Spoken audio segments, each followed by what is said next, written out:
morning. So right now, we'll be talking about moving on.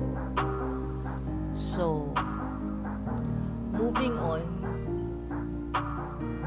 is something like you don't even want to think about it, especially if you had this really wonderful relationship to a person, or pwede nating sabihin minahal mo talaga siya, and yet nagkaiba na kayo ng direksyon. Iba na yung tinatahak niya, iba na yung tinatahak mo.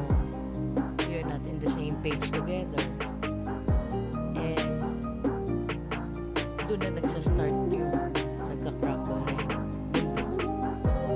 So, paano nga ba mag-move on?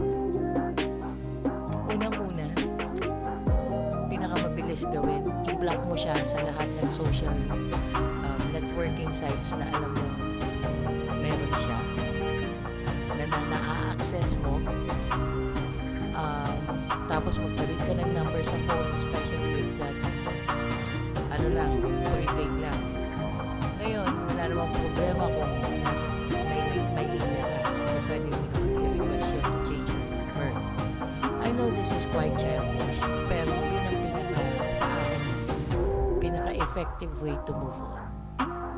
And then avoid the places and the things that will remind you of her or him. So, ibig sabihin, lahat ng pwedeng magpaalala sa kanya sa bahay mo, sa kwarto mo, sa kotse mo, o kahit saan, tanggalin mo, eliminate mo, sunugin mo.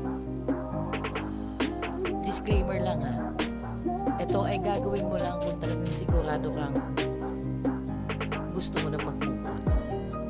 Kasi sabi nga nila, may phases yan eh.